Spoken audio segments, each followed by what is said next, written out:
नमस्कार दोस्तों, एक बार फिर से आपका बहुत बहुत स्वागत है प्रमोद एस्ट्रो वर्ल्ड में। आज हम आपको बताने जा रहे हैं कल के सूर्य ग्रहण के बारे में। कल यानी 21 जून को लगने वाला सूर्य ग्रहण इस साल का यह पहला विशाल महाग्रहण है। वैसे देखा जाए तो पिछले जुलाई से लेकर इस 21 जून तक यह चौथा सूर्य ग्रहण होगा। पहला दो सूर्य ग्रहण 2-3 जुलाई, 16 जुलाई को हुआ था। उसके बाद तीसरा 26 दिसंबर को, और ये सबसे बड़ा 21 जून को हो रहा है। ग्रहण जब शुरू होता है तो हमारे देश में मान्यता है कि उसके पहले 12 घंटे पहले ही सूतक लग जाता है। तो आज यानी रात को 9:16 पर यह सूतक लग जाएगा और यह सूतक समाप्त होगा 21 जून के बाद। जो समय आएगा वो 1:49 पर यह समाप्त होगा। यह ग्रहण वैसे देखा जाए तो विज्ञान के अनुसार बहुत मामूली सी बात है। जब सूर्य, पृथ्वी और चंद्रमा एक सीध में आ जाते हैं तब यह ग्रहण लगता है, लेकिन ज्योतिष में इसका बहुत बड़ा महत्व है। यहाँ पर जब भी ग्रहण देखा जाता है तो राहु और केतु को लेकर देखा जाता है, और यहाँ पर जो ग्रहण हो रहा है वह मिथुन राशि में ग्रहण बन रहा है। मिथुन राशि में पहले से ही राहु मौजूद है, और वहां पर कल जब यह ग्रहण लगेगा तो उस समय लगभग पूरा सूर्य का ग्रास हो जाएगा। कहा जाता है कि राहु इसको ग्रास कर लेगा। अगर इसकी टाइमिंग देखें तो कल 9:16 से शुरू होगी, 12:10 पर यह पीक पर रहेगी और 3:04 पर यह समाप्त हो जाएगी। यह ग्रहण मिथुन और धनु राशि के एक्सिस पर लग रहा है। अगर हम इसको और विस्तार से देखें तो इसका हमारे जीवन, देश काल और दुनिया पर बहुत गहरा प्रभाव पड़ता है। अगर सबसे पहले हम भारतवर्ष की कुंडली को देखें, इंडिपेंडेंट इंडिया की जो कुंडली है वह वृषभ लग्न की कुंडली है। वृषभ लग्न की कुंडली में सिंह राशि चौथे भाव में है, और चौथा भाव भूमि इत्यादि का कारक होता है।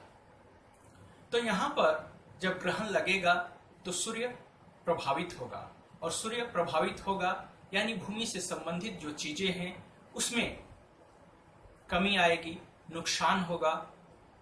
यह मौसम का भी कारक है, इसलिए मौसम में भी तरह तरह के बदलाव इस समय हमको देखने को मिल सकते हैं।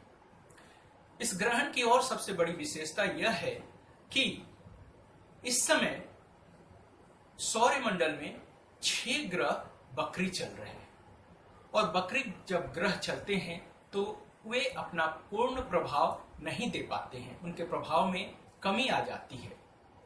और इस समय आप देखेंगे कि मिथुन राशि में जब यह ग्रहण लग रहा है तो जैसा कि आप जानते हैं राहु और केतु ये सदैव ही वक्री चलते हैं। वक्री अर्थात उल्टी गति से चलते हैं। यहाँ पर 18 जून को बुध भी वक्री हो चुका है।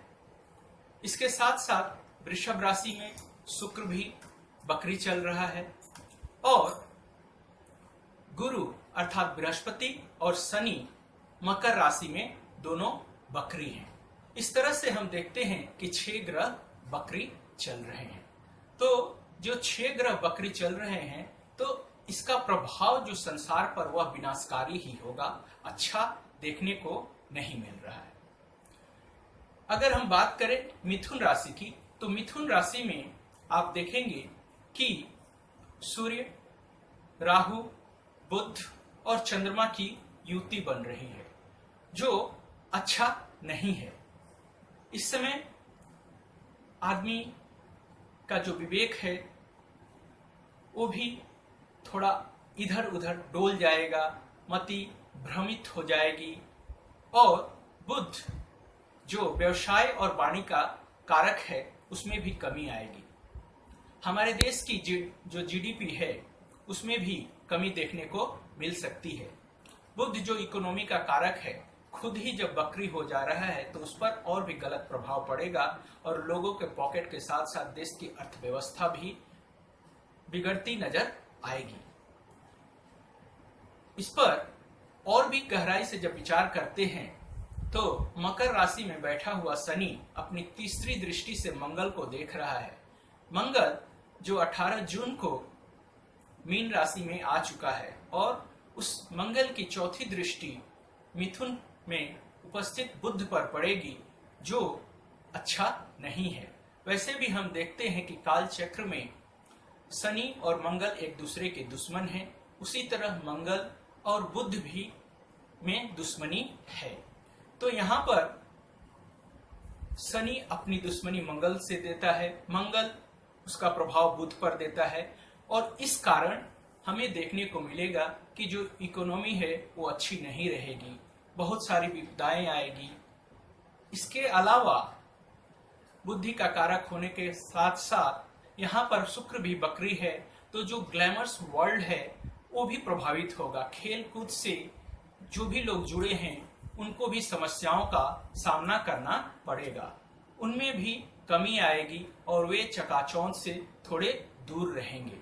इसके साथ साथ अगर हम कुंडली के जो लग्न है उसको पूरब मान ले, चौथा भाव है उसको उत्तर, सातवां भाव उसको पश्चिम और 10वां भाव उसको दक्षिण दिशा मान लेते हैं तो जो यह ग्रहण है वो मिथुन राशि पर यानी चौथे भाव पर लग रहा है।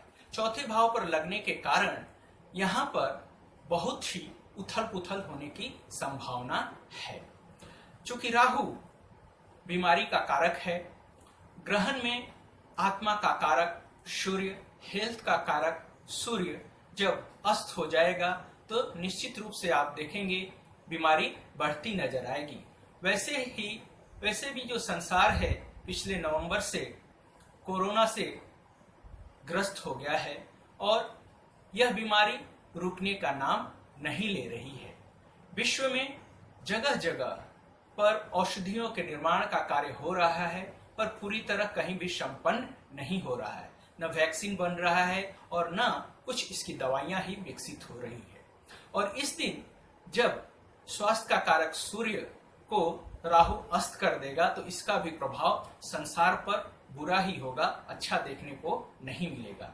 इस समय यह महामारी और बढ़ेगी, लोगों की समस्याएं बढ़ेगी, लोगों को घर में रहने से ही सुरक्षा प्राप्त होगी क्योंकि राहु रश्मि का कारक है और रश्मि से जितने ही हम दूर रहेंगे उतने हम उससे बचे रहेंगे।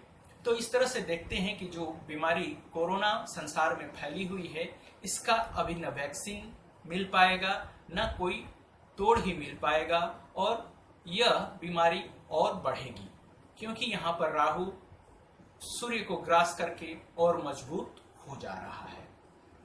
दूसरी बात देखते हैं कि यह जो ग्रहण उत्तर भाग में लग रहा है, कहाँ? भारत के उत्तर भाग में। तो भारत का जो पड़ोसी देश चीन है उसके साथ हमारे संबंधों में खटास आएगी, छद्म युद्ध हो सकते हैं, बड़ी युद्ध की स्थिति बन सकती है, समुद्र में उथल पुथल भी देखने को मिल सकता है। ये जो ग्रहण है इससे हमारा देश, एशिया, दक्षिण पूर्व अमेरिका, ऑस्ट्रेलिया, अफ्रीका, यहाँ पर यह पूर्णतः दिखाई पड़ेगा। तो जहां जहां पर यह ग्रहण दिखाई पड़ेगा आप देखेंगे कि वहां पर इसका प्रभाव देखने को मिलेगा और जैसा कि मैंने बताया वो सारी चीजें भी घटित होगी। व्यवसाय में कमी आएगी, इकोनॉमी डाउन होगी, अर्थव्यवस्था पर प्रहार पड़ेगा और इस तरह से चारों तरफ एक भूखमरी की स्थिति पैदा होने की संभावना है। वैसे भी अभी विश्व में अधिकतर देशों में लॉकडाउन की स्थिति चल रही है और लॉकडाउन की स्थिति के कारण संसार की अर्थव्यवस्था चरमरा सी गई है। और चूंकि जो भूमि तत्व है उसमें भी फसल की उपज अच्छी ना हो तो उसका असर संसार पर पड़ेगा, और संसार पर पड़ने के कारण भूखमरी की अवस्था देखने को मिल सकती है। अगर दूसरे तरह से अगर हम देखें तो जो ग्रहण का दिन होता है उस दिन लोगों को सावधान रहना चाहिए। सावधान रहकर अपने घरों में रहें तो सुरक्षित रहेंगे, क्योंकि जो ग्रहण की रश्मि होती है उनके शरीर से नहीं टकराएगी और उसके प्रभाव से बचे रहेंगे। ग्रहण में हमें अगर भारतीय दृष्टिकोण को देखते हैं तो खाना पीना भी नहीं चाहिए। उस समय अगर हो सके तो सूर्य नारायण या शंकर भगवान नारायण का पूजा पाठ करना चाहिए, जिससे कि सूर्य नारायण को बल मिले और ये ग्रहण के जो प्रभाव है उससे वो संसार को बचा पाए। अगर गर्भवती स्त्रियों के बारे में देखा जाए तो उनको बच के रहना चाहिए। सूर्य के प्रभाव से अगर वो घर में रहती हैं, कोई भी किरण उनसे संपर्क में नहीं आती है तो उनके लिए यह विशेष अच्छा है। ग्रहण के समय जिस तरह खाना पीना नहीं करना चाहिए, उसी तरह हमें ग्रहण के पश्चात नहा धो लेना चाहिए। अगर घर में गंगा जल है तो गंगा जल से स्नान कर ले, नहीं तो पानी में गंगा जल मिलाकर स्नान कर लेना चाहिए। तुलसी का पत्ता जो वैज्ञानिक दृष्टि से एंटीबायोटिक होता है, खाने में उसको मिलाकर जल या खाना अगर हम ग्रहण करते हैं तो हमारे लिए नुकसानदेह नहीं रहेगा, अच्छा ही रहेगा। वैसे भी ग्रहण का दिन पूजा पाठ के लिए होता है, पितरों की शांति के लिए इस दिन लोग व्रत करते हैं। पूजा पाठ शांति के लिए यह अच्छा समय रहेगा। लेकिन अगर ओवरऑल देखते हैं तो यह ग्रहण संसार के लिए अच्छा नहीं कुछ देने वाला है, क्योंकि परिस्थितियां बहुत ही विपरीत है। 6 ग्रह बकरी हैं और बकरी अवस्था में वे अपना शुभ प्रभाव कैसे देंगे ये तो आप भली भांति जानते हैं। तो हम ईश्वर से यही प्रार्थना करेंगे कि इन ग्रहों को बल मिले और हमारे उत्तर में जो चीन खड़ा है, पाकिस्तान से हाथ मिलाकर हमारे ऊपर कुछ गलती से प्रहार न करे, उसकी बुद्धि भ्रष्ट न हो तो हमारे लिए अच्छा है। और आप भी अपने घरों में सुरक्षित रहें, ग्रहण को खुली आंखों से न देखें तो आपके लिए भी अच्छा है। तो बस ग्रहण के बारे में इतना ही। स्वस्थ रहिए, अच्छे रहिए और कोरोना से मुक्त रहिए। नमस्कार।